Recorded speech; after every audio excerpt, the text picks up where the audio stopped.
ஒரு தோத்துட்டீங்க. ஞாபகம் இருக்கு, நான் பயந்துட்டு ஓடல. நான் உங்களுக்கு உண்மையை சொல்றேன்.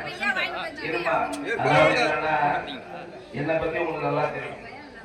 நான் தப்பு செய்யற மனிதன் கிடையாது, தப்பு செய்ய நினைக்கிறவனும் கிடையாது, உங்களை ஏமாத்தணும்னு நினைக்கிறவனும் கிடையாது. நான் உங்களுக்கு நல்லது செய்யணும்னு நினைப்பேன், அவ்வளவுதான். சில நேரத்துல உண்மை எது பொய்ன்னு தெரியாம சில நேரங்கள்ல வருத்தம் வந்துடும், அவ்வளவுதான், வேற ஒண்ணும் இல்லை.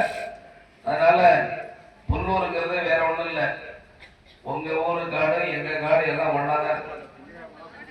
வெயில்ல பாத்தீங்கன்னா அந்த முள்ளம் சொல்லி தண்ணி வேணும்னா நம்ம இந்த ஓட ஒரு சாமி இருக்கும், கருப்பைய கோயில்.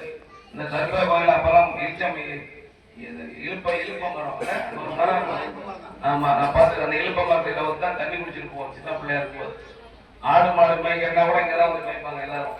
கழுதுல இருந்தாலும் 600 700 எல்லாரும் இங்கதான் வருவாங்க போவாங்க. அதனால அந்த பாசம் அந்த உணவு எனக்கு இருக்கிறது என்பதை தெரிவித்துக் கொள்கிறேன். மாண்புமிகு தமிழ்நாட்டுடைய முதலமைச்சர் அவர்கள் பல்வேறு நல்ல காரியங்களை செய்து கொண்டிருக்கிறார்கள். குறிப்பா நம்ம திட்டவணி தொகுதியில் 55,000 பேருக்கு மகளிர் உரிமை தொகை கொடுத்துருக்காரு. நம்ம ஊர்லயும் நிறைய பேருக்கு இன்னும் கிடைக்காம இருக்கு.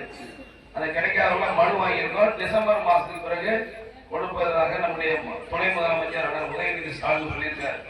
அது கட்டாயமாக ஜனவரி மாதத்திலிருந்து எல்லாருக்கும் வரும் என்பதை நான் தெரிவித்துக் கொள்ள விரும்புகிறேன். அதே போல காலை உணவு திட்டத்தை கொண்டு வந்திருக்காரு. நம்முடைய பெண்கள் கல்லூரிக்கு போறதுக்கு மாதம் 1000 ரூபாய் கொடுக்க சொல்லியிருக்காரு.